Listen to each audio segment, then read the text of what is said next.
All right, we are going to get started with our final panel.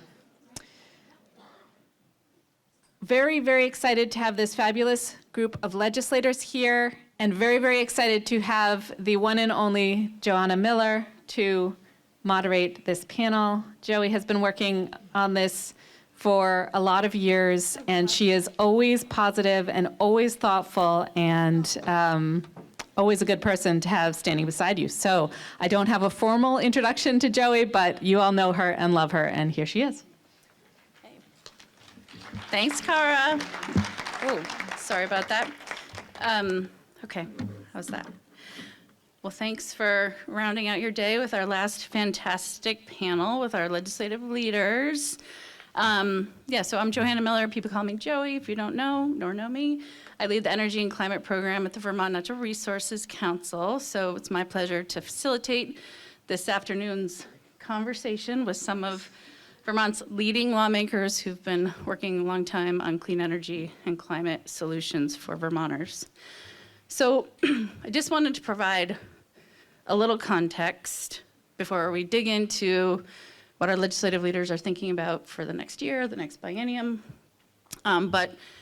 I think just so, as we all know, among the many pressing issues, the recent election really dealt a blow to climate and the United States prospects for, making progress. And it's pretty clear that the Trump administration, as we heard this morning in our first panel, is committed to doubling down on fossil fuels and stymieing clean energy progress. So we're gonna do what we can to help our federal delegation, really respond to this moment. But what that means is that it is abundantly clear that states and communities can and must lead. And it's also clear that Vermonters want that. We're on the cusp of our almost 20-year anniversary of enshrining our greenhouse gas emissions goals in statute in 2005. In 2017, Governor Scott recommitted to the IPCC and GWSA targets, saying we are still in when it came to the Paris Climate Accord, when the Trump administration chose to remove us from that accord. And in 2020, the legislature enshrined the IPCC targets in through the GWSA as commitments to doing our part on climate. So that's great. And that's, again, what Vermonters want. It's true, I think, in both the words and actions of Vermonters. Poll after poll shows that Vermonters care about climate change. They want to do something about it. They are investing in the clean energy future. So they're making those investments, again, both in their words and in actions. And the Inflation Reduction Act, if people don't know, some of my favorite stats are that the Inflation Reduction Act incentives are being utilized at twice the rate that the federal government had anticipated those incentives being used. And Vermonters are adopting heat pumps and other energy efficiency measures at twice that rate. So Vermont is really actually deeply committed to the Inflation Reduction Act and really leveraging it. So here's hoping that we can lean into our red states and their leadership on climate action for holding true and continuing to keep the Inflation Reduction Act alive. So, we've also heard loud and clear in the election and in general that a lot of Vermonters are struggling to meet their basic needs. So we have an obligation and an opportunity to, advance solutions in the clean energy sector that address some of those affordability issues and really lean into the cost effectiveness of the clean energy sector. You heard from Chair McNamara about our electric sector. We have a significant opportunity to leverage greenhouse gas emission benefits and cost saving opportunities by leaning into that.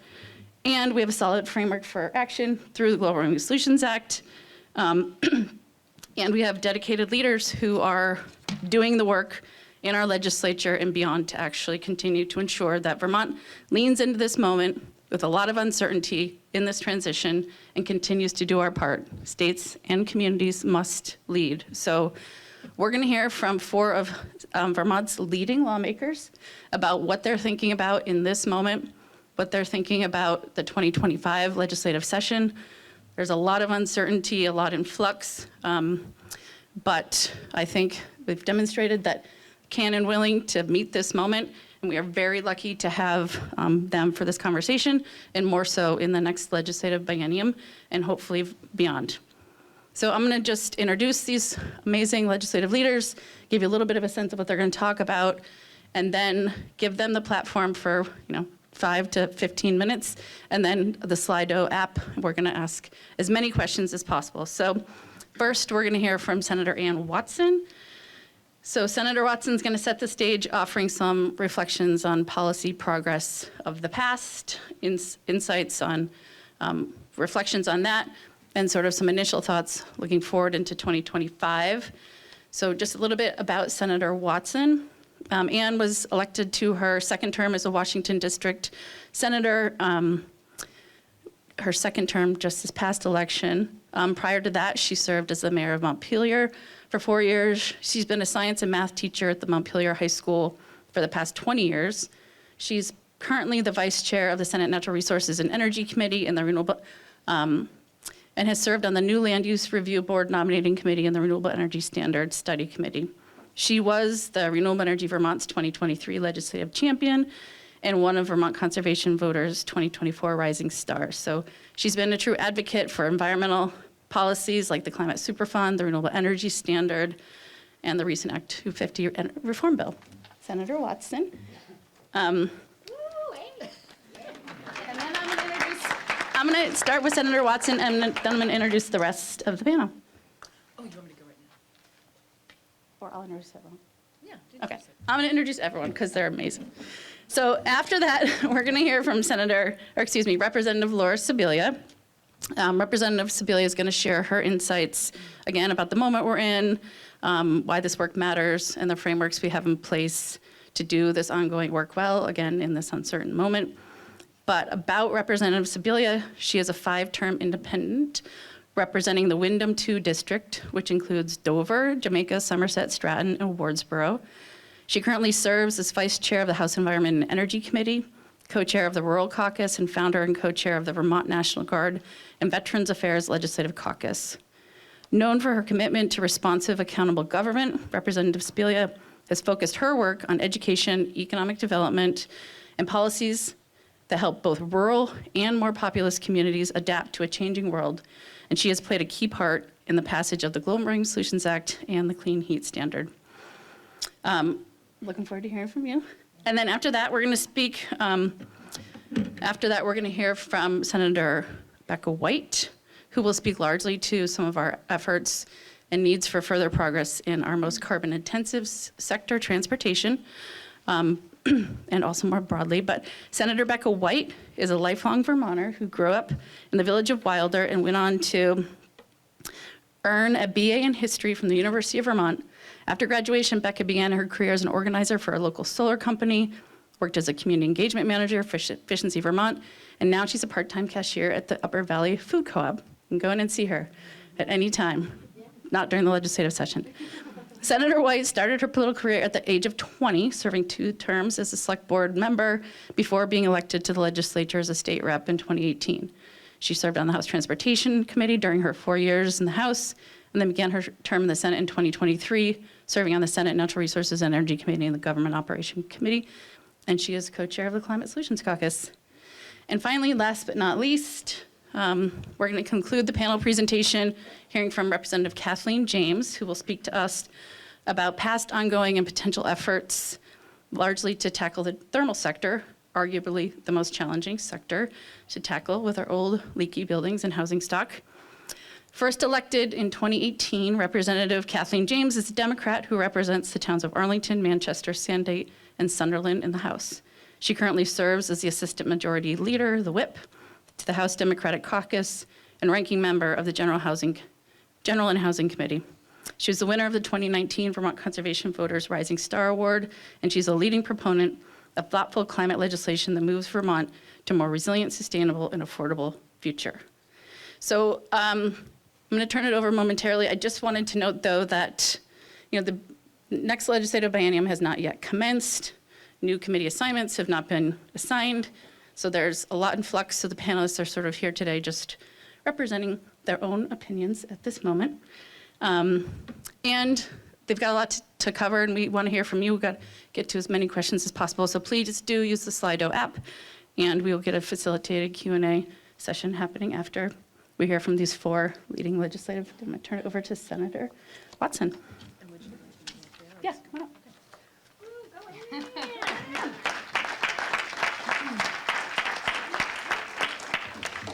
Thank you, everybody. It's delightful to be here and see all of you. As Joey said, my name is Ann Watson, representing the Washington District. And I do want to also just reiterate something that that Joey said just a second ago, which is that, you know, in preparing for this panel, we were chatting together about all these different topics, and there were so many thoughts and opinions, and we all recognize that we have a lot to talk about, and we are all welcoming all the conversation that is about to happen over the next several months. And so just want to acknowledge that we're at the beginning of this conversation, and our thoughts and opinions may evolve, and I hope they evolve through conversation that we're going to have with each other and with you and other stakeholders. So I know this morning you heard from the federal delegation that Vermont may feel some big impacts from this last election. And so that is one of the things that's on the forefront of my mind going into this next session, that as much as we can, we need to be preparing for some major impacts, potentially loss of funding, as I'm sure you heard about, as well as a lack of leadership and capacity and expertise that A&R enjoys from the federal government. And so these are things that are on my radar, and things that I think at this point we need to just be anticipating, and as a legislative body, be ready to support our departments that are working in this area as we see what happens. I mean, anticipating that it's funding, that it's capacity, that it's expertise. Like knowing that ahead of time, I think, is going to help prepare us for what we may see as we move forward. But I think we're going to have to respond to that as it happens. And then, particularly with policy, thankfully, in conversations that I've had with people from the department, we're not necessarily worried that, for example, like the Clean Water Act is going away. So, if we are faced with a weakened EPA, moving forward, that largely Vermont's policies are in pretty good shape, but we may just see this lack of leadership, which I think actually creates the potential for more collaboration at the regional, state level. And so that's one of the things that I'm going to have on my radar is how can we, Vermont, be collaborating regionally with partners in the absence of more federal support. And speaking of how we have already set the table for ourselves, we passed many bills this last session, and in fact, in the last couple of biennium, regarding both resiliency and climate greenhouse gas reduction. And so I think of these bills as being in 2 buckets. So the first bucket is resilience. How are we preparing to withstand hotter, wetter climate? And then how are we reducing greenhouse gases ourselves? So in that bucket of resilience, I think of our financial resilience, as well as the capacity of our land and the capacity of our municipalities and our infrastructure to withstand all of those things. So financially, we passed the Climate Superfund, which I'm sure many of you are familiar with, that would require that oil companies pay for the damages that their pollution has caused over the last 30 years or so. And then in terms of land use, we did pass a major Act 250 reform bill, which will provide better protections for our most critical natural resources. And we did also pass a 30 by 30 bill, which is protecting 30% of Vermont's land by 2030. This was just a study, but it's figuring out how we might get there.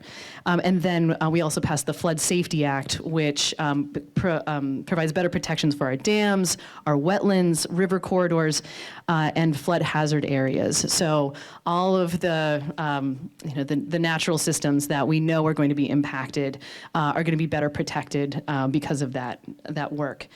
And then in the bucket of driving down greenhouse gases, we passed this renewable energy standard reform bill, which was a huge deal, which is going to ultimately drive down greenhouse gases regionally, which is very exciting, and ensure that new loads come from renewable sources.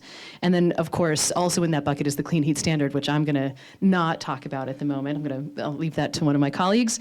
And then, thinking about this next session, briefly, I'll just say that I am interested in continuing to move forward in both of those areas, both with reducing greenhouse gases as well as resiliency. And I know that anything that we do is going to have to be collaborative. And so I'm collaborative together with our Republican colleagues, together with the executive branch. And so I am anticipating lots of conversation, just being in touch and seeing what is palatable, and seeing how we can continue to move the ball forward. And so with that in mind, at least from my perspective, all options are on the table for what works, what we think we can accomplish together. And so I guess I will leave it at that. Happy to talk more about that later. Thanks.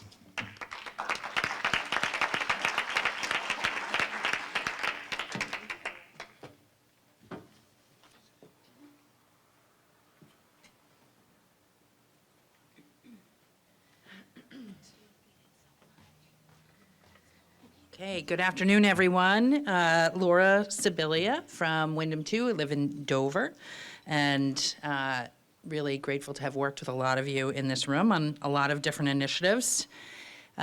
You've heard Joey and Senator Watson talk a little bit, and I'm sorry to have missed the early morning panels about what we might be in for. So, I want to start with what my experience has been over the course of my lifetime. I think that we are in for a rough ride here. But what I have seen is when things get the most difficult, that is when we start to see unique opportunities also emerge, people beginning to think about things that they would not have considered, considering whether or not they might shift their own thinking and move towards something, and where you can see a more sense of urgency develop amongst broader folks. I agree with Senator Watson. I think that this time may really prove to be a big opportunity for Vermont in terms of collaboration, not only with other regional partners, but other states in the U.S. And so that's something that I also will be looking for and wondering about where there is opportunity. I wanted to talk a little bit about the Global Warming Solutions Act, why that was so imperative to me when we passed it. I can remember very clearly discussion. There was, I think, an increase to the fuel tax. Scott Campbell, we were on that same committee, I think, together. And I said, how do we know that this is going to give us enough revenue? What will it cover? Do we know if that's enough? What's the plan? And our chair, Tim Briglin, and others in the House had introduced legislation, and we worked on that in the next biennium. And the Global Warming Solutions Act is that plan and has that climate council that is coming together and saying, okay, let's look at data and let's look over time and let's connect ourselves to the broader global and U.S. and other states' initiatives for emissions reduction, and that's important. And it's important because if we do not connect ourselves to that, all of these larger states, these bigger countries, as they are changing their patterns, as they are working to reduce emissions, we know that that is changing the economy. And my experience coming from rural Vermont, coming from communities that are vulnerable and struggle. Those are the communities that get left behind when we do not act with intention. And we need to be intentional about making sure that Vermont is keeping pace with global climate change initiatives, the energy transition, and emissions reduction actions. So for me, that has been the driver on my work on climate, is making sure that we keep pace. And I think that we have put in place a good system for that with the Global Warming Solutions Act.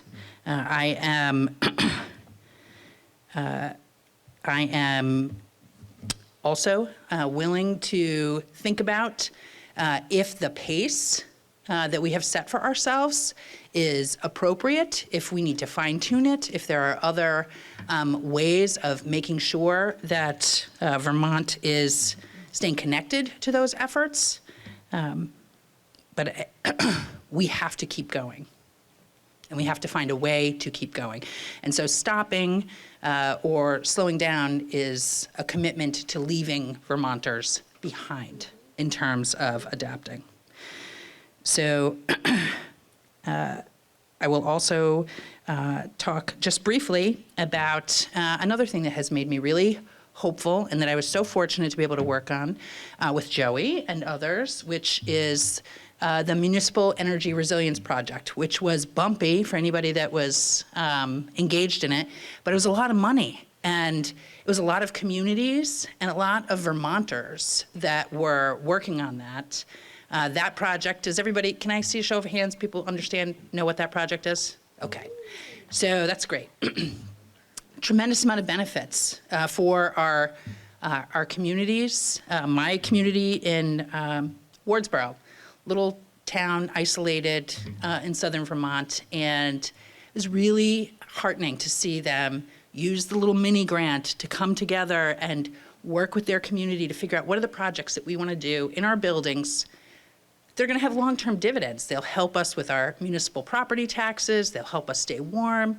They'll help us be more resilient and keep going with that work. And just receive four grants for their buildings. And the communities that have done so much work, those are seeds, right? And that work will continue. Those folks are inspired, and I think it's up to us to help them continue to move forward, to find ways to help them move forward, and I think we will. And my son originally was the person who really inspired me to work on climate change. Asking if we could survive, if I thought we would survive climate change, and I thought it was such an absurd question. Of course we will. The humans can innovate and they can solve problems, but it was clear to me that we weren't. And in Vermont, that was when we ended up passing the Global Warming Solutions Act, and those kids are adults now, and they are not going to stand still on all of this. So I'm really hopeful for them, ready to support them and continue doing this work, and thank all of you for the work that you're doing.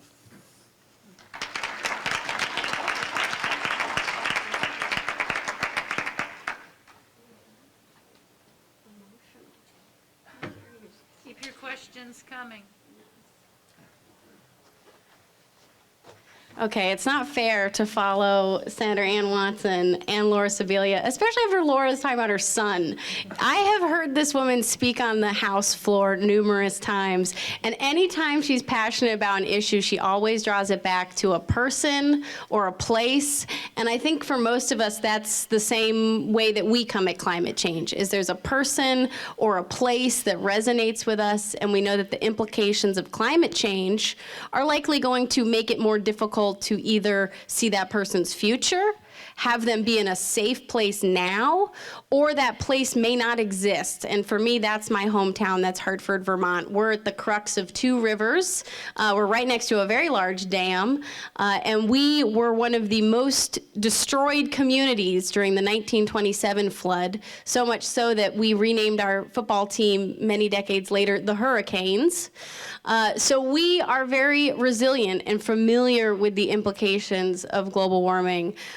and what happens when natural disasters impact communities, because we've seen it as a junction. So I come at this work from my hometown and from the way that if I don't protect the people that I care about, we won't have the future that we all want. So there you go. That's a little bit about me. I'm going to tell you a couple of things about the transportation space that we have a big opportunity in. Like, it has been a tough legislative session to think about, but my big bright spot is transportation actually might have this crack and window into some revolutionary change that we can spearhead as a state. So I want to talk to you about that.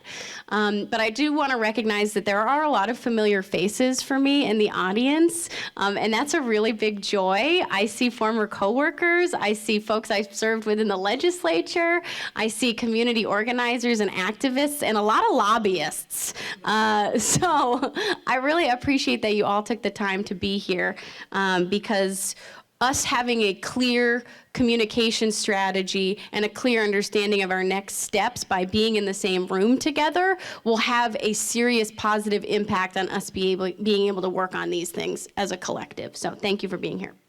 So the last few years of the Senate Transportation Committee have been filled with a desire, but not necessarily a move towards some of the climate emissions reduction mandates that we have as a state. We have not necessarily had a leadership position inside of the Senate Transportation Committee that was pushing those issues. And I'm trying to be very diplomatic about how I'm wording that, because I don't see that as a negative necessarily to the folks who were in those leadership positions, but there were different competing priorities. And I think that we have this next biennium an opportunity to lift up the values of folks like now deceased Representative Kurt McCormick, because we have a crack into that committee where we might have a mixture of people who can move forward important policy. So some of that policy, I'm hoping, will actually be called Kurt's Bill. And that comes from an acronym that I believe Rob Kidd came up with. Molly Burke told me it was you, Rob, and then she said, was it me? And I don't know who came up with the idea, but we're hoping to call it Creating a Unified, Resilient Transportation System in honor of Representative Kurt McCormick. So that's my goal, is that we get that bill passed. But okay. So some of the things that we need to do within that bill include shoring up our EV incentive program. So we lost a very large federal grant opportunity as a state, and that grant was going to fund our EV incentives and a lot of other important programs. So we still want those things to exist, so we need to fund them. And unfortunately, I haven't heard, and I'm hoping, we've got studies coming that will maybe give us answers to this, but I'm hoping that we get a good funding source recommendation from the administration on these ideas. But if we don't, the legislature is going to look into it. So we need to shore those funds up. That includes things like Mileage Smart, the e-bike incentives, all of those programs. If you've utilized them or seen them being effective in mobilizing people to carbon-reduced transportation, we need to fund those. We need to make sure it's there. We also need to fund public transportation. If you just heard on VPR today, GMT is cutting routes. That is the opposite of the direction we need to go on public transportation. People are not able to afford cars in this state. So it's not even a climate change issue anymore. People can't afford to upkeep their car because the cost of maintenance is so high. But they can't get into an electric vehicle because they believe it isn't either going to work for them or that it's too expensive. So we're at a crisis moment where we need to invest in strategies to get people out of those fossil fuel ICE cars and into other opportunities. And that, for some folks, could be public transportation. That could be dropping the car completely and having a route that you commute to from your home to your workplace. That could be so many solutions. We also need to increase all the everything bike ped, I'm talking, we need green lanes. We need, we just need to actually outfit our communities so bikers are safe. We had an individual who died in this state while they were biking. How are we going to convince Vermonters of the value of reducing carbon by using this option if the thing that they hear on the news is that people are getting killed because they're biking? Like, we have to invest in this solution, and we can't continue to not do it. And that shows we need to support municipalities. That's our leadership comes from them and on the regional level. And then the last thing I just want to mention under the work that we can do in transportation actually harkens back to what Senator Watson spoke about as a bright spot, which is regional work that we can do.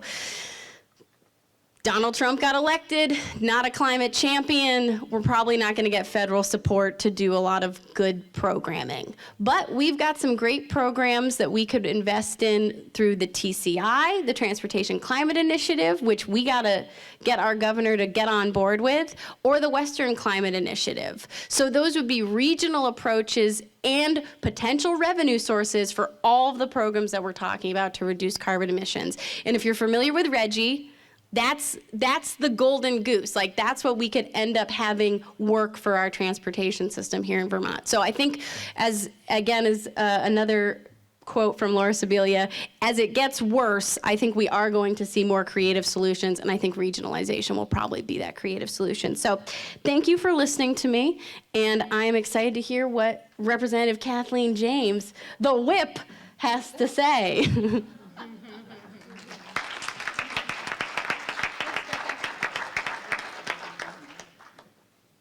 Yeah, I'm the whip for like 2 more days. So thanks everybody for being here. And I usually don't like to stand behind a podium, but that's what we got going on. So I wanted to tell you a little story. I always wanted to live in a farmhouse. So 20 years ago or so, I bought an 1856 farmhouse in Manchester. That's where I live. And I loved that house, and I love it to this day. But it was freezing cold in the winter. And there were many, many, many nights when I would crank my heat up to 80, 85, and the house was still cold, and we were all wearing sweaters. And so I had a blower test. And I'm really lucky that we all survived that blower test, because when they sealed the house down and started sucking air out, the TV practically ripped off the wall. It was a wind tunnel. And I was fortunate because I was able to take out a home equity line of credit and weatherize my home top to bottom. So the fortunate among us, those who have the financial resources to be able to do work like that, are doing it, or we have already done it. Okay, this was 18 years ago. I weatherized my home.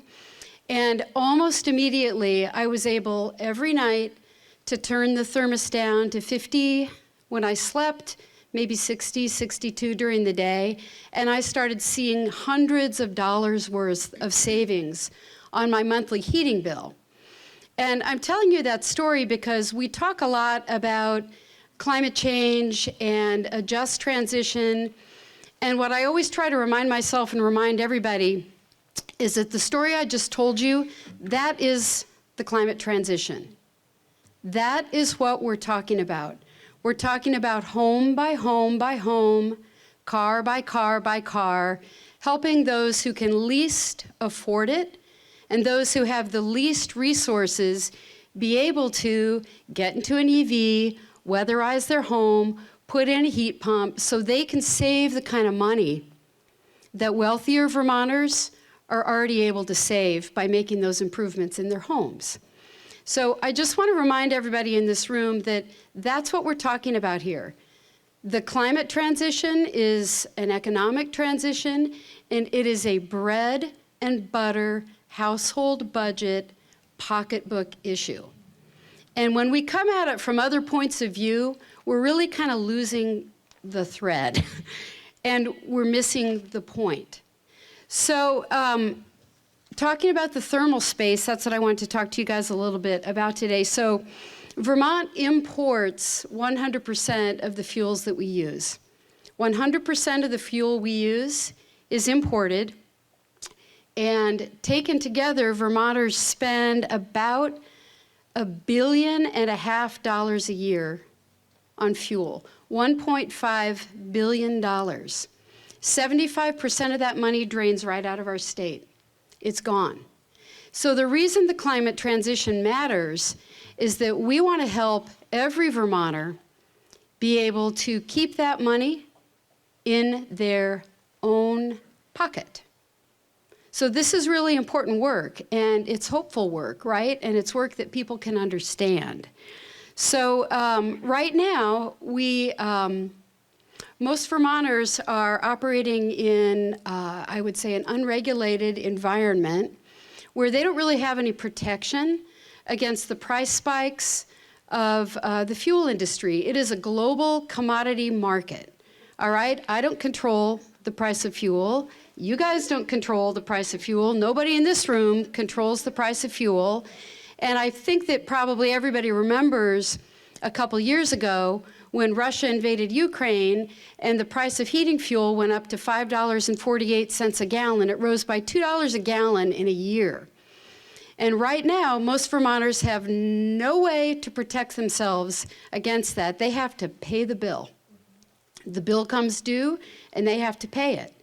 And so the work that we're trying to do here in Vermont is to find a better way to help more Vermonters be able to afford to weatherize their homes, to put in the splits, to install a heat pump, hot water heater, and to start realizing those savings, and to transition away, to reduce their exposure to fossil fuels, start transitioning away from fossil fuels, and gradually moving into, I guess I'd call it the clean heat future, because clean heat is cheaper, it's less price volatile, it's obviously better for the planet, and it's more predictable, right? So that's a good goal. I think that's a goal that all of us share. No matter where you land on policy, I think we all agree it's probably a really good idea to try to help more Vermonters weatherize their homes and transition away from fossil fuels. So how are we going to do that? Well, that is the question. My hope for 2025, and I know that this is just completely naive, I would really love to see us be able to turn down the temperature, no pun intended, on the dialogue around climate policy. It becomes so controversial. We lose sight of the facts. We lose sight of what we're trying to accomplish. You know, Americans for Prosperity starts blanketing the state with scary, scary postcards. And we really lose the ability to have a thoughtful conversation with each other. And for me as an elected official, I lose the ability to have a thoughtful conversation with my constituents. And that is a loss for all of us. Okay, that is a loss for every single person in Vermont when we can't have a thoughtful, open-minded, reasonable conversation about climate policy. And so I would really ask all of us to kind of commit to that in the upcoming year. We need to turn the temperature down on the conversation around climate and try to move us forward in thoughtful ways that work for Vermonters. So everybody, you guys may have heard, I'm not sure if you're aware of this, there was this little bill called the Affordable Heat Act. It didn't get a whole lot of attention last year. Oh, you've heard of it. I've heard of it. So everybody in this room knows what the Affordable Heat Act did. It basically envisioned a credit marketplace, and I'm not going to get into all the wonky details, but it envisioned a credit marketplace in which fuel dealers would buy or earn credits. That money would be used to help incentivize things like weatherization and heat pumps for Vermonters. That's it in a nutshell. The Public Utility Commission has spent quite a bit of time working on the draft rules for that program and an economic analysis. And I am looking forward to January 15th. The PUC is going to be delivering to the legislature the final rules, more studies and economic analysis, and it's my understanding some other alternatives, or maybe at least one other alternative for us to consider as well. All of these policies have that same goal that I talked about, helping more Vermonters save money on their heating bills. So the legislature will start taking testimony, basically. You know, I think that got lost in the conversation as well, especially during the election. The clean heat standard is not a done deal. It is not automatically going into effect in January. It will be delivered to the legislature, and we'll do what we'll always do, which is we'll have a thoughtful, evidence-based, science-based, thoughtful, testimony-based conversation about where we go with that. You know, that's probably it from me. And I will look forward to taking your questions. Sorry I didn't have an arousing conclusion. I sort of tapered off there at the end.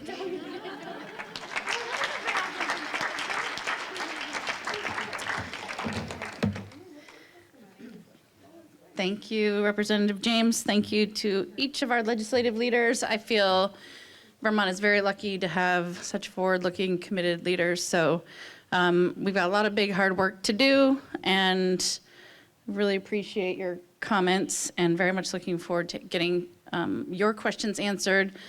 So keep them coming. I'm going to start first with two really quick ones, which is I want to hear from you each if there was a moment when climate change, you know, became a top issue for you. Like, was there a moment in your life when you're like, you sort of described it, Representative Sibilia, but I'd love to hear from each of you sort of what that moment was and why you are committed to this work.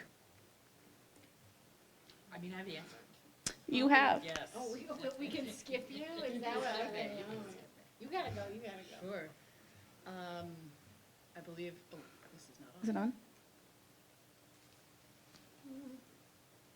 Okay, check, check. All right, there we are.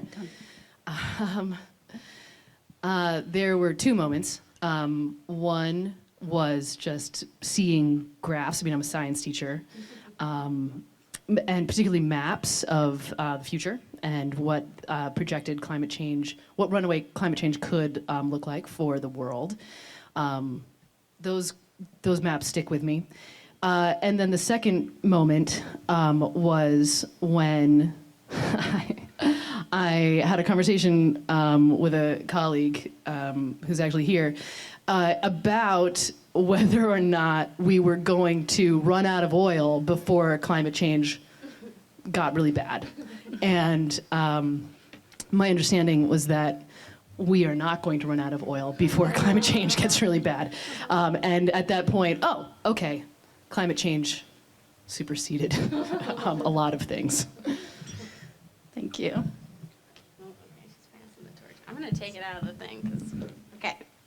Okay, so I may have texted the group and asked that this question be asked because my moment is my dad, who is a recovering Republican, as we say in my household, he brought me to an inconvenient truth when I was a preteen. And we were obviously the youngest people in the Woodstock Theater who went and saw An Inconvenient Truth.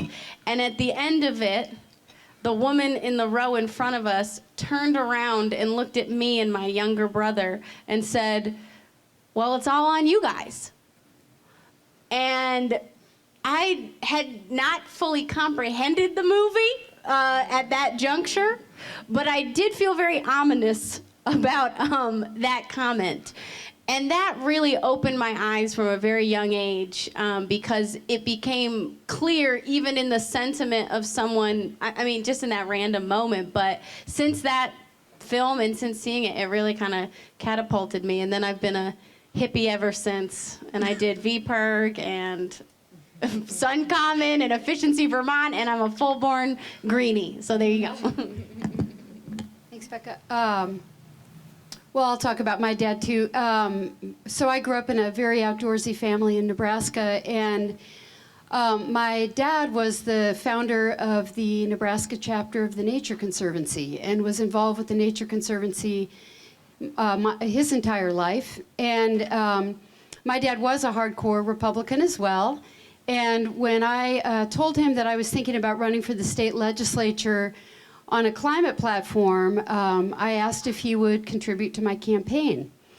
And there was a long silence, okay, because my dad was a hardcore Republican. And he said, well, I'll think about it, Kath. And a couple days later, I got a check in the mail, and the note said, keep moving the ball down the field. And it was a very meaningful moment to me because my dad died just a couple days after I was elected. And I know for sure he knew that I had won.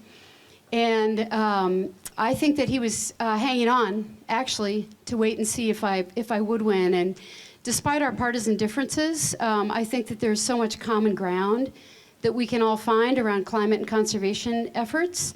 And so I try to keep that in mind when I'm working on policies. What would my dad think? How pissed would he be at me right now for what I'm proposing? And what part could I get him to agree with? Okay.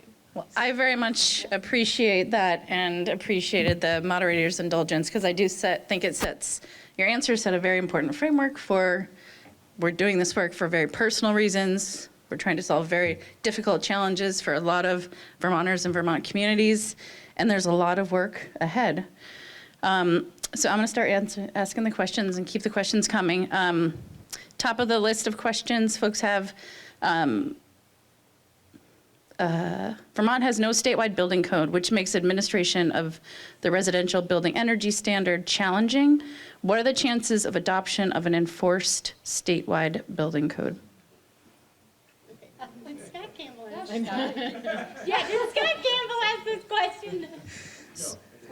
So there is a working group that has continued on this very question, and my understanding is that they have laid out some goals to hopefully that end, and I think there's some details about that need to be worked out. And so I have that as a vision for us. I don't know if that is in the cards for this particular session, but I'm interested in, again, moving us in that direction, taking cues from the working group that has dedicated a lot of time and energy to that. No, that's the answer. Excellent. Thank you. Can you address the Global Warming Solutions Act targets? Even if 2030 is unattainable, why would the legislature change the target yet? Isn't it too soon?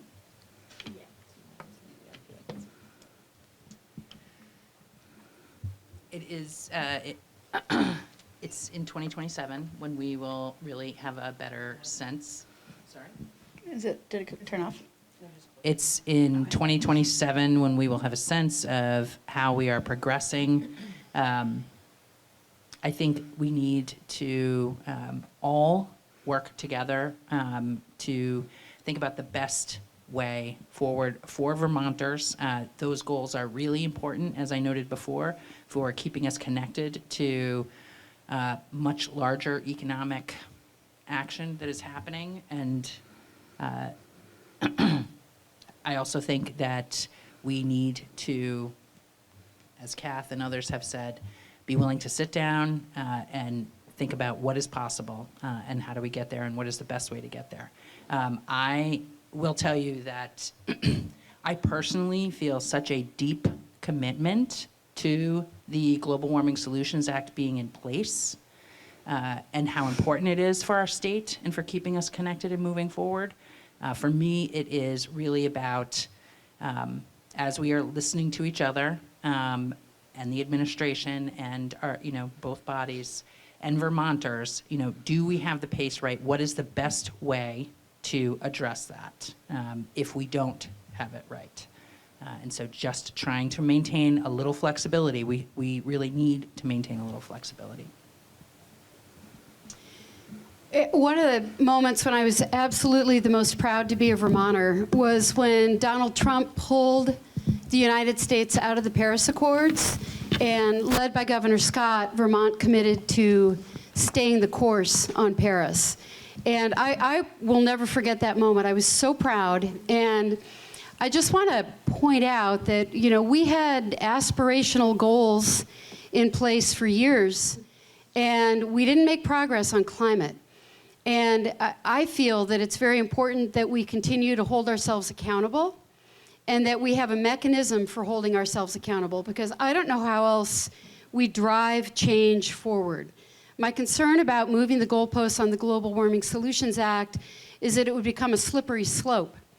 You know, if you move them once, why can't you move them again? And every time it looks like it's going to be hard to meet them, why can't we just kick the can farther down the road? We've had many years to make progress, and we're starting to gain traction. So my question for anyone who would say we need to move the targets would be, how are you going to convince Vermonters that that isn't just the first step in continuing to move the targets every time the work gets hard?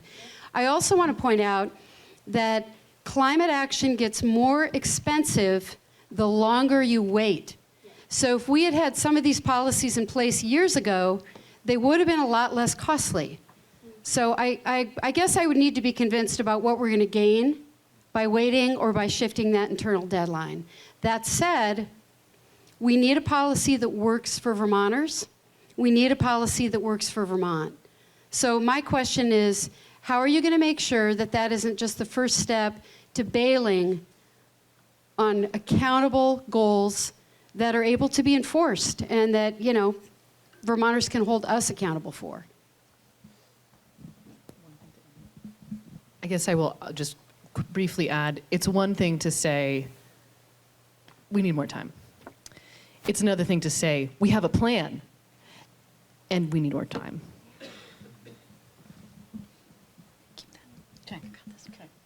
Thank you. I'm going to just following on that same theme. This is a question for you in particular, Representative Sibilia. You earlier, Secretary Moore said that the Global Warming Solutions Act did not consider Vermonters' ability to afford the transition. Could you share your thoughts on that?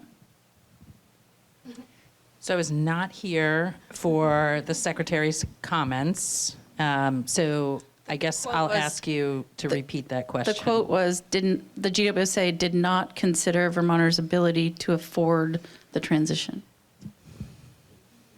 So I will only speak for myself, so and not pretend that I understand what Secretary Moore was talking about.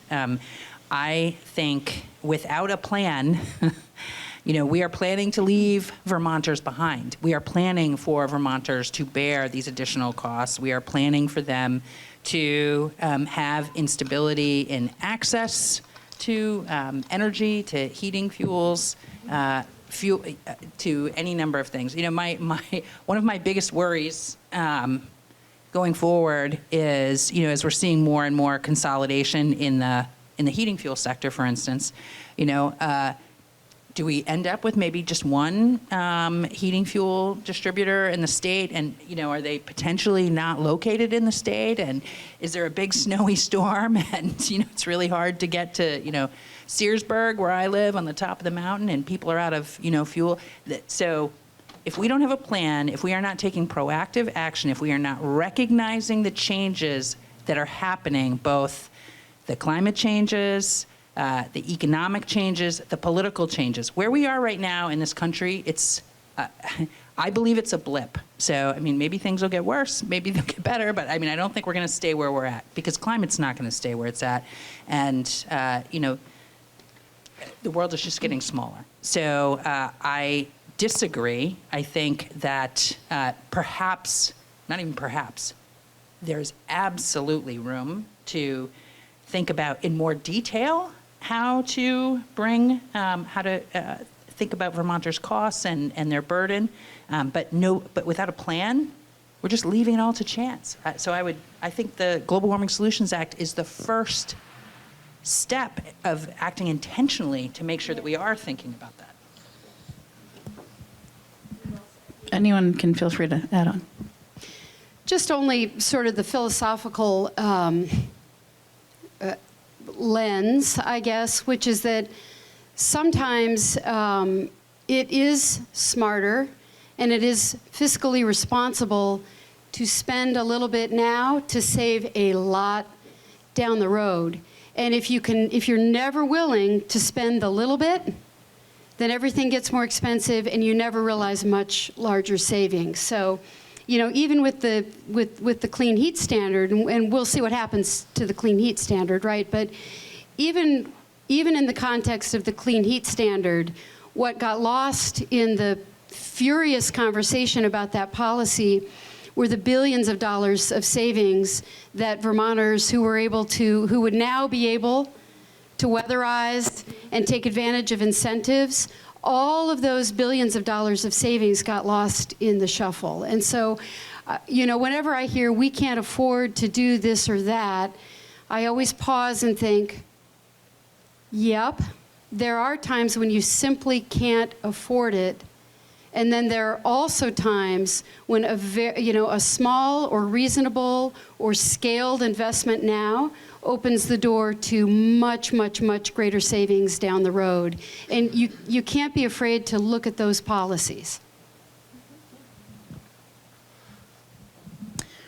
Staying on a similar theme, how should we, or maybe how do you think about the issue of affordability as it relates to climate action, both resilience and reducing emissions?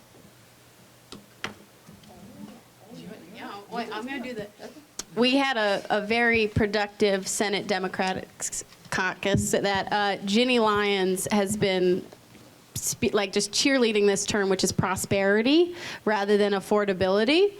I think we as climate change activists have lost the messaging battle on affordability. That's what this election showed me, is we don't own the word affordable anymore. That is a word used as a narrative against climate change. So we need to stop giving into this affordability messaging and instead play on the terms that Vermonters actually want, which is prosperity.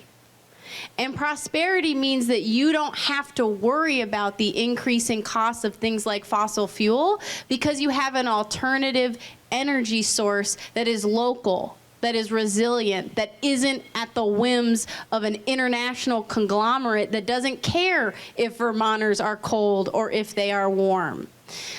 So when I think about affordability, I want us to start countering with prosperity, because when we get down in the depths of you are elitists, that's why you're pushing climate change, you're wealthy, that's why you're pushing electric vehicles, that's when the affordability messaging starts to come out and be used against climate change. When we all know that the folks who are most impacted by climate change, as we continue to talk about, are low-income, vulnerable Vermonters, but they are scared to make decisions that would both financially benefit them because they believe that there's some they don't support the Affordable Heat Act. They don't support those plans because they've been told with misinformation that it's going to make their electric bills and their gas bills astronomically higher than even some of the forecasts we heard. So when we give in on that affordability messaging, I think we basically lost already. So we got to go with prosperity. That's my message. Senator Lyons has got a good tactic on that one. I'm going to take a slightly different tack. Yes, please.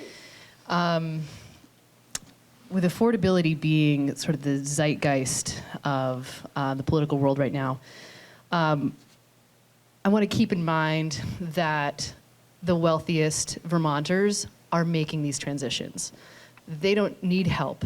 They know that it is cheaper to drive electric. They know that it's cheaper to heat without fossil fuels. And they largely have the means to make that transition on their own. So I actually think that there's an interesting Venn diagram that between affordability and climate policy, where equitable transition is in the middle, and that I'm most interested, and I have the most hope for policies this coming session, for policies that center low and moderate income folks, that center renters, that center condos. And so, as much as our policies can be trying to find that middle ground, because we know we have the reality of affordability lies within the transition. Like that is the reality. And messaging aside, we just need to figure out how to help low and moderate income folks make that transition. That is where we can win the affordability conversation. So I also want to answer this question and take even another tact on this, which is that I want to say that I don't think that we did a good job talking about what Vermonters, the pain that Vermonters are feeling around affordability. I think there's a lot, and I think there's a lot of recognition about that, and I think there's a lot of opportunity for the legislature in that regard. And I want to challenge all of you who care about this deeply and who work on this deeply. And some of you know that this is really a sticky wicket for me, and I continue to have this battle with you. When we are, we have to talk in terms that Vermonters understand, and so it is, and that they, in terms of their lives, that relate to their lives. So, emissions reductions do not really translate for poor people who are going to work and wondering how they are going to pay for their groceries. When we talk about, this is the argument that I keep having with some of my environmentalist friends, and that the Republicans hold me up, and they're like, you even say that it doesn't matter, the emissions reductions. But it's the piece of the emissions reductions matter because they're keeping us connected to the global economy. But we have to talk to Vermonters in terms that they feel and can relate to in their lives. All Vermonters. And when we're talking about affordability, we've said, people with means are transitioning. They're transitioning. They're already doing it. People with the means to do it, people who understand why it's important for them in their future.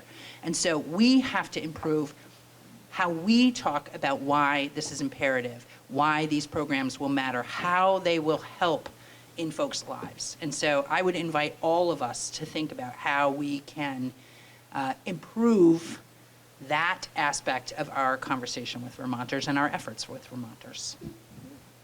I think I feel like I already talked about it. So please keep adding questions, or at least giving the thumbs up to the questions you'd like to get prioritized. We have about 17 more minutes, maybe a little bit more, but I want to get to all of them. This next question, the top of the list, is a little bit of a dichotomy to the affordability challenge that we all agree needs to be addressed. This question is, what funding sources are you all considering to pay for programs and measures necessary to ensure Vermont's compliance with the Global Warming Solutions Act?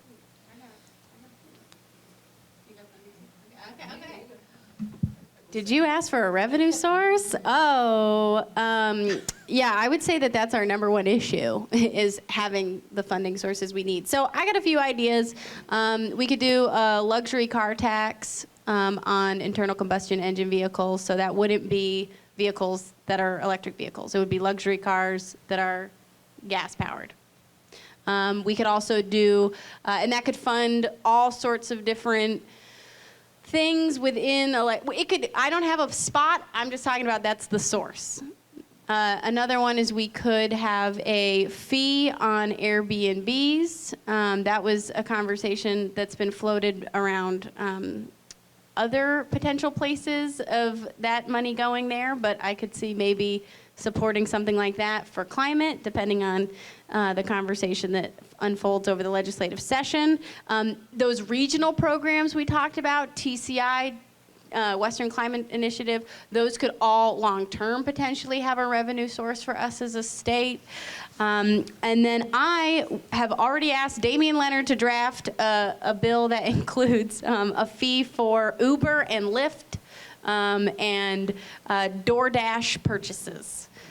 Because we need to have something that funds public transportation, and that's my one angle. CATMA did a study where they had I think 10 different possible revenue sources, and that was the one that I asked them to draft on. So I'm open to it if there's other suggestions as well.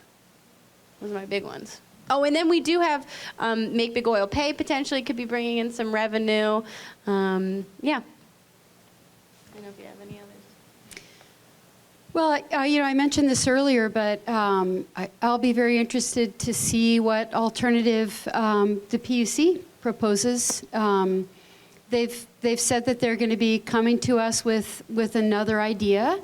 And I assume that's going to be some sort of a fee. Because, you know, I know we all know that the clean heat standard as proposed is a more complicated policy. It's a market-based solution that's more complex. And from what I've read anyway, I don't have the inside track, but it sounds as though the PUC is going to be proposing some sort of a fee. That's at least a familiar concept in Vermont. You know, we all pay a little fee on our electric bill, and that money goes to Efficiency Vermont, and they use it to fund a wide range of incentives and programs. And so I don't know whether the PUC is going to be proposing something similar or even a revenue shifting idea, so that we're not putting more burden, additional burdens on Vermonters, but maybe shifting some money to the thermal sector. So I'll just be curious to look at that. It's funny because I know I'm looking at Scott and I saw Jan Tachka, but anyway, you know, one of the first in 2019, the House did pass a 2% fee, basically a 2% surcharge per gallon, right? 2 cents. What did I say? 2%. Oh, sorry, yeah, 2 cents per gallon. And I remember coming in that day and, you know, I had written a column about it. The money was going to, you know, go to weatherization, and it was, and I was excited. It was the first climate bill I was voting on, and it was one of those programs, it seemed to me, where, you know, all of us paying a very, very, very small amount was going to raise a lot of money that was going to do a lot of good. And I ran into Becca Ballant, and she was like, wow, you look so happy. And I said, yeah, I'm going to vote on my first climate bill today. And she was like, oh, that's dead. So, and as it turned out, it was dead. But anyway, I'll be looking forward to seeing what the PUC proposes, and I'll be very curious to see what Governor Scott will support. In my perfect world, you know, I know Governor Scott has been very opposed to the clean heat standard, and the work that we've been able to do to at least design it and study it came only after a veto override. And if that's not a path that Governor Scott feels is correct, I'll be curious to know if he supports the PUC alternative, or if he would maybe like to come to the legislature with a plan for us to consider. Because I think we're at a moment right now where if the governor is willing to lead on climate and come forward with a plan, I think this could be a great moment for collaboration. So I'll be curious to know whether Governor Scott can get the ball rolling. So just on the question of how would we fund it, I guess I think of the mechanisms for funding it in 3 sort of categories. One is basically making the users pay. So that's all of us, right? As we go about using fossil fuels ourselves, and that to me includes, you know, the clean heat standard, any kind of efficiency utility, or if we added a fee or a surcharge or anything like that. Those of us who are using that fuel would pay for it. A second option is, I'll just say, tax the rich, right? Like it's a Green New Deal kind of model, and then make big oil pay. We're years away from getting any money from the Make Big Oil Pay bill. So at this point, you know, when I think about the other 2 options, my biggest concern is regressivity. And if we can build something into the tax structure that we have from the general fund that's inherently progressive, great. If we can build on that to help fund the transition, all the better. But then and so that we can protect low and moderate income folks in the transition. And then I think when we consider having users pay for that transition, I mean, I was here when Ed McNamara was here presenting in the last panel, and he mentioned this as well, that you just have to, like, one way to make those kinds of policies that are inherently regressive less regressive is providing the benefits to low and moderate income folks after the money has been collected. That's a way to mitigate that. And I think as long as we are conscious of the regressive nature of any of these policies and being proactive about making them either less regressive or starting with a more progressive stance, I think that will be helpful. And I would just note that only some of our energy providers are paying the gross revenue charge. So I think that's a place we could look. I'm going to transition us to a little bit of a different topic and ask you to answer this question, Senator Watson, and also describe what it is. Is there any appetite for expanding Montpelier's home energy disclosure ordinance statewide? If you can give a couple sentence descriptor, and then is there any appetite for statewide? Yeah, sure. So this is something that we enacted while I was mayor, which was that we, in the city of Montpelier, if you sell a house, you are required to disclose the energy performance of that house. There's a standardized form.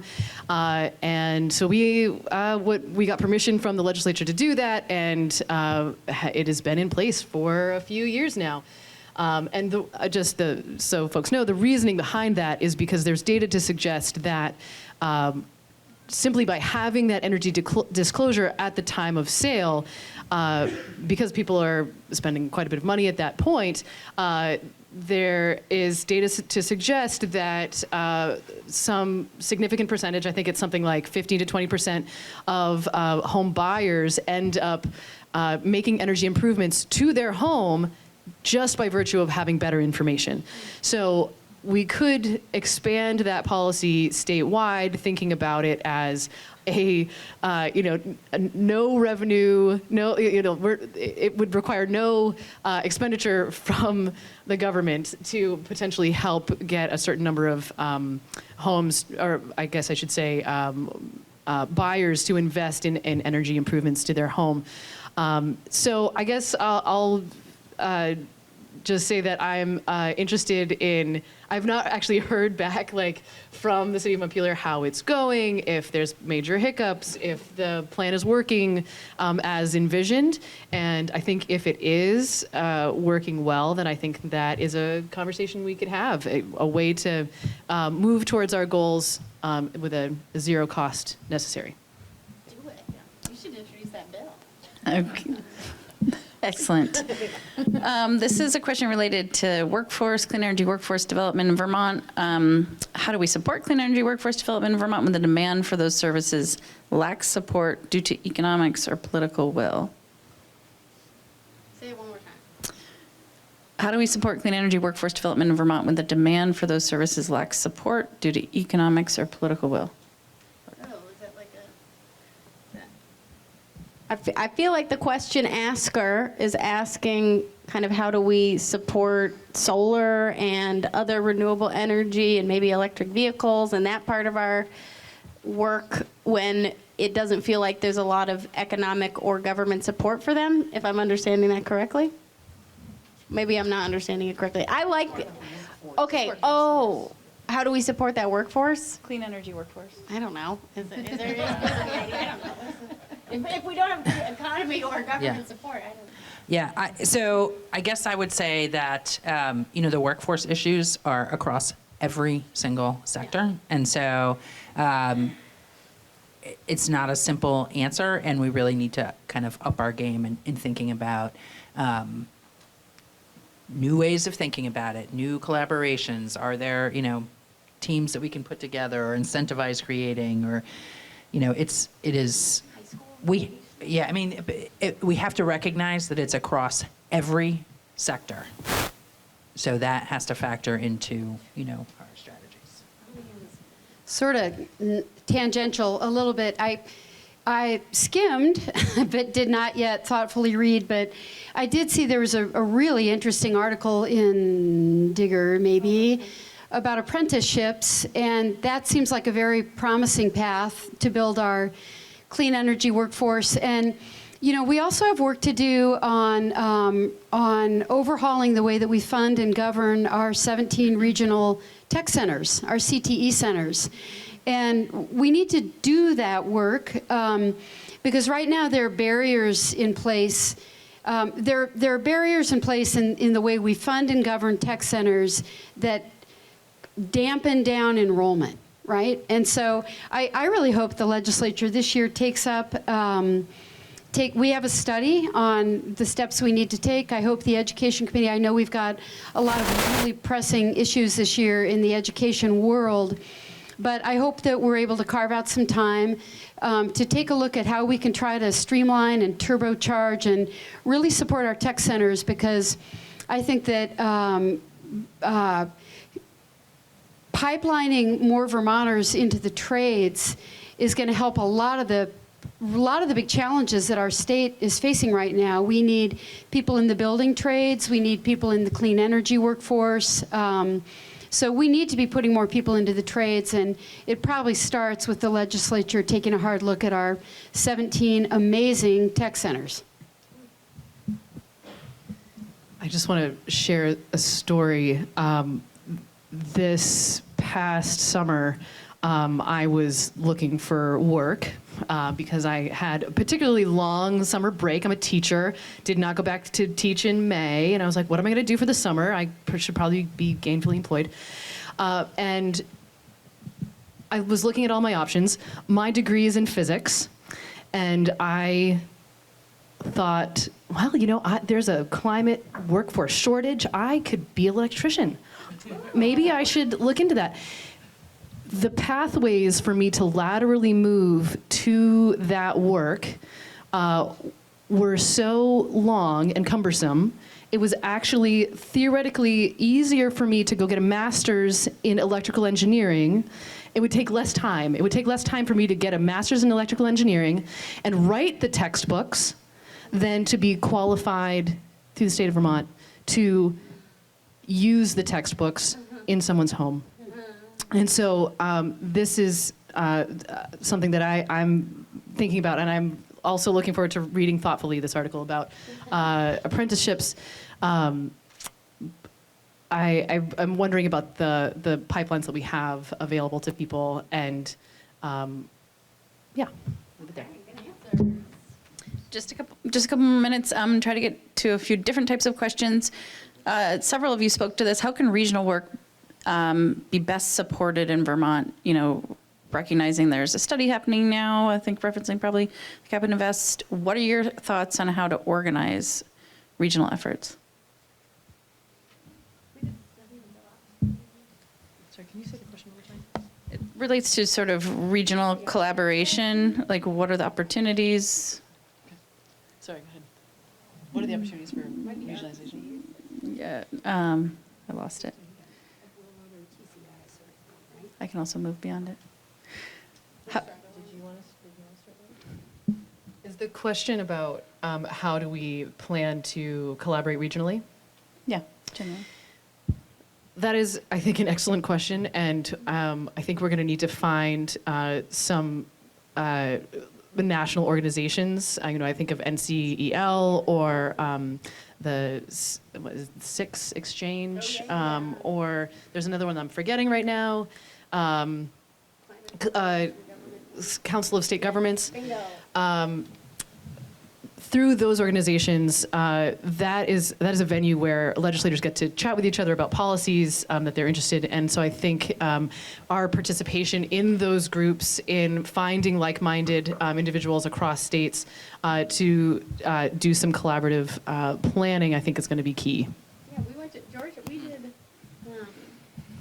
A whole group of legislators went to Rhode Island for a weekend seminar for TCI a few years ago, and then we dropped the ball on it. So I do hope we get those going again. And I don't know if Georgetown, I think it was Georgetown, someone had a contract to actually facilitate that. It is George. Okay, I hope they're doing that. Okay. I would love to be part of that. Yeah, I think the only thing I would add is with intention, right? So if we intend to, then we will. And Just a couple more questions. So the issue I see is around the issue of affordability. We've talked a lot about this already, but everything costs more to the average Vermonter right now. So how could we include affordability in this conversation and in the solutions?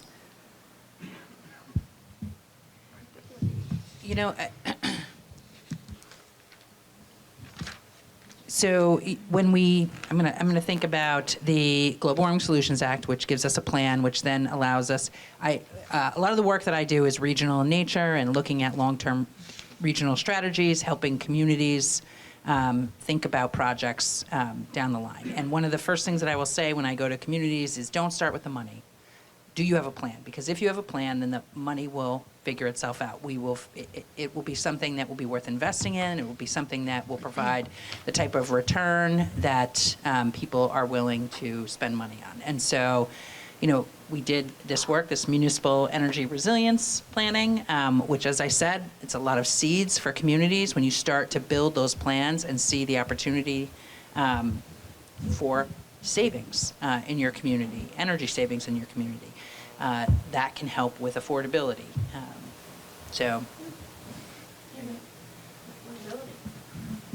Just that, another thing that got kind of lost in the shuffle was, maybe somebody mentioned this already, was that, a significant percentage of the credits envisioned in the Clean Heat Standard were required to be delivered to low and moderate income Vermonters. And so I think it was Senator Watson who mentioned earlier, it's just really important that the work we do is intentional, and that we are targeting the folks who need help the most. And, as I said at the beginning, that's what climate work is supposed to be about. I just want to highlight that Efficiency Vermont has an energy burden report out that shows where in Vermont people are taking advantage of the potential benefits. And I think one of the things that we need to be looking at is how equity is valued in terms of the money that we have available to us. So just anticipating some work around that, but also just want to say it's a cash flow issue, right? So if we can find the cash up front, and I'll just say it again, Green New Deal, tax the rich, it's because it's not a cash flow issue for them.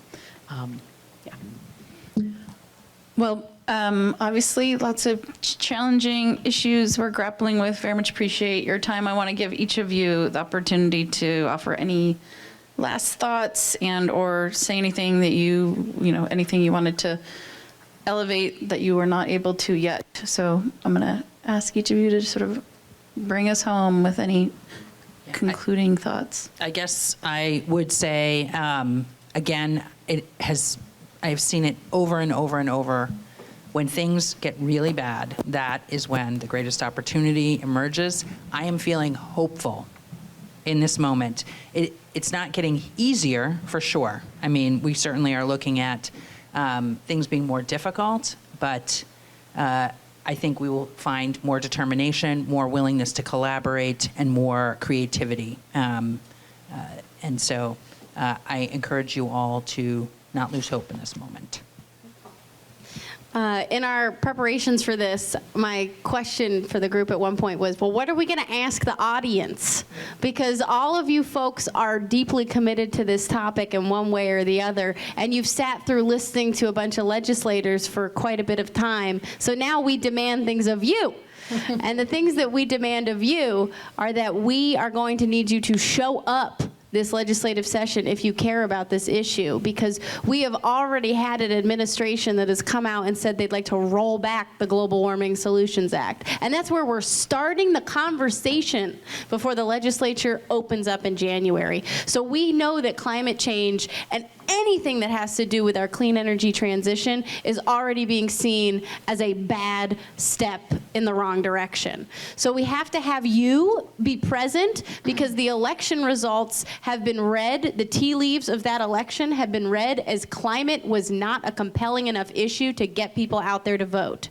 So if we want that message to not be carried through into the legislative session so that we don't roll back these policies, so that we don't lose out on all the things that Senator Watson told you we got done, so those things don't go away, and that we're protecting Vermonters in the absence of federal incompetence, we're going to need you to show up. So please, if you're reading in the news things that are happening in the legislature, talk to your elected leader, whether they're a Republican or a Democrat or an independent or a progressive. If you're in favor of something pro-climate change, tell them. One email, one phone call makes all the difference to us. It truly does. If you are in a district where you have just had someone elected who is not in favor of climate change policy, you need to let them know that you are a constituent that cares about this issue immediately.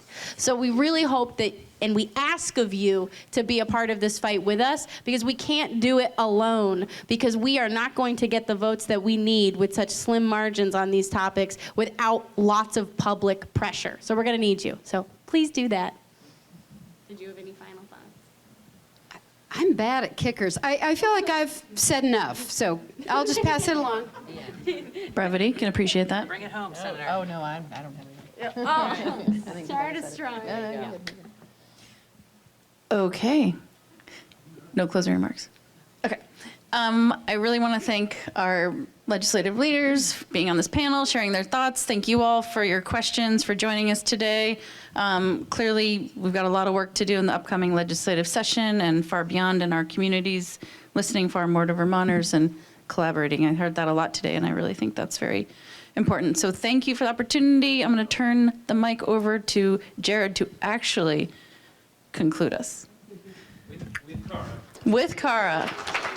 Thank you. Thanks, Joey. Thank you, everybody, for being on the panel now and earlier in the day. So before I share some closing remarks, we primarily want to thank you. At the beginning of the day, those flip charts were empty in terms of the feedback that we were looking for as your backbone staff in support of the network as we kind of look ahead to 2025 and our work planning around what well-facilitated collaboration across this network can look like next year, what updated or new research and analysis, topics, speaker ideas you're looking for. So thank you. I see that some of those flip charts are totally full. Cara and Lena and I are gonna be taking that information into some staff planning sessions starting tomorrow. And then we have in the end of next week an EAN board meeting. So this is all incredibly timely. So thank you for that feedback.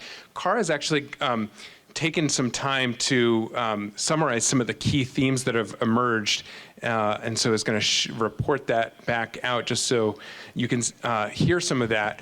I'd also just reiterate the invitation that Cara shared at the very beginning of the day, which is we're going to have a longer survey where we're looking for your feedback to inform and improve our work going forward in support of this network and our work on behalf of Vermont. So please look for that and fill out that survey. But for now, let's get a brief set of key themes that have emerged from your feedback already. Yeah, and not only are you going to get a survey, it will have some of the same questions, not all of the same questions, but if you have some more thoughts, we're definitely really wanting to hone in on these questions. So the flip chart I brought up here is the one that had the questions about what are the most valuable efforts or actions that we, the EAN network, can work on together in 2025. And there are definitely some key themes. There are a lot here that are on communication, and they tie in directly with what we were just hearing in this panel. Things like reframing the conversation about affordability, public engagement on the economics of the benefits of climate plans, navigation and consulting, helping people understand what's available to them, and then doing more real communication with the public, not just the people who are in this room, but how do we have more communication with folks outside this room as well. So there was a whole bunch of sticky notes that were about communication, public communication. There was also a clump that is about community solutions, local municipalities, how do we support them with energy projects, particularly perhaps in a space where there might not be as much funding coming forward. There was a suggestion that maybe we need to have some more cross-sector conversations. We've been doing a lot of these network action teams, but maybe we need to look across, discussing workforce and housing and education and transportation in one place. There is an encouragement here to continue looking at the non-electric transition solutions, transportation in particular. A couple of people talked about how do we leverage home insurance incentives for efficiency and resilience. And then the final one I'm going to call out, there's two more. One is community solar and solar for all, helping to get that rolling. And the final one, which is perhaps the most interesting, is there were two on biofuels. One seems to have been written by someone who maybe doesn't support biofuels, and one by someone who does. So some interesting conversation that could happen there. But thank you for all of your thoughts and for the thoughts that I know you're all going to put in the evaluation as well. Thanks, Cara. And I just, as we close, I really want to thank Linda and Lena and Cara and all of our panelists who showed up today and shared really valuable information with all of us. I also really want to thank Evelyn and Joey from VCAN.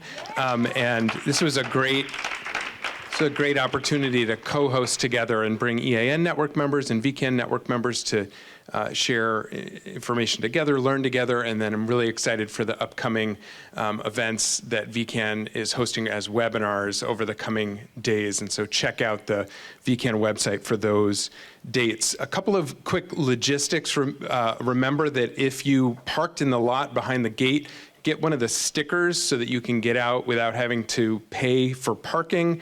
And if you can return your name tags as you leave so we can reuse those, that would be great. And also, if there are any printed copies of our annual progress report left on the table before you go, please take them. If you already have your own copy, which I imagine many of you do, I know that you know people who would appreciate the information in them. So please share those. We've got plenty in our office and are always looking to share those. So please take them. And then I know I've already thanked her, but I especially want to pause to thank Cara, because so much of the organization of this day, all of the details that nobody else sees, but that Cara is sweating and masterfully organizing, happens because of her hard work and dedication. This year, we didn't just do one annual summit, we split it into 2 days, which was a lot of extra work, but we felt was responsive to the lack of, certainty about what would be happening. I think it was a good decision that the staff and board made together to split this up into a pre-election and a post-election summit. But thank you, Cara, for all you did.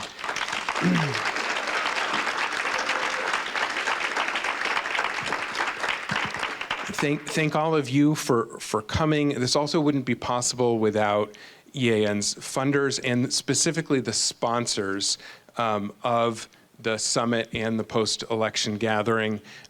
That list of sponsors was on the slide. We will go back to that. I have it right there. So thank you to Green Mountain Power, to VGS, to Efficiency Vermont, to VIPSA, to Eastrise Credit Union, Vermont Council on Rural Development, Burlington Electric Department, Vermont Electric Co-op, Energy Co-op of Vermont, Stowe Electric Department, Vermont Natural Resources Council, Conservation Law Foundation, VPIRG, and VEEP. Thank you all for sponsoring this important gathering.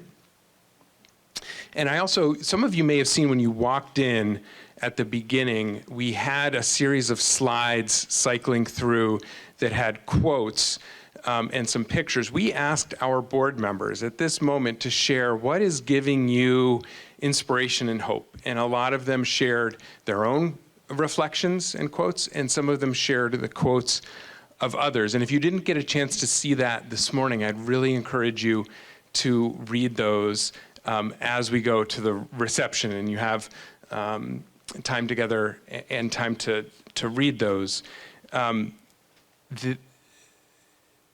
one of the things that really stuck with me, and as Linda said in her opening remarks this morning, and just what an incredible way to start the day with Linda's words of wisdom and inspiration. Thank you again for doing that. That working together as a network helps us move our concern and our action from, as Linda said, I to we. And I think in doing so, it also helps us turn the hope that Linda talked about from a noun to a verb, to actively leaning in to make the most of a challenging situation. One of the things that I said that you may see on those slides is that I believe that networks are always valuable, but I think that they are especially valuable in times like these, in times of uncertainty and challenge. I think we often think of resilience as being about hard infrastructure, like bigger culverts or building outside of the floodplain, and those things are vitally important. But social infrastructure matters too. And so an equally important kind of resilience is cultivating the human connections that we do through this network that make us wiser and kinder and stronger together. I think, when we experience times of challenge, there can be this reaction of, do you retreat and isolate, or do you lean in?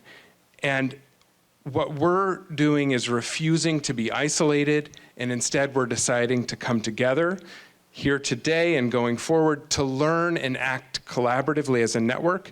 And that allows us to be more resilient and adaptive in the faces both known and unknown that are coming.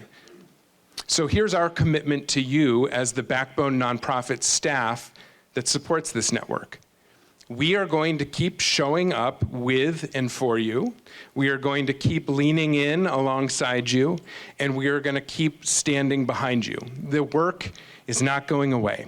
If anything, we know that good data tracking, research, and analysis will be more important than ever, and well-facilitated collaboration among diverse perspectives is as important as ever.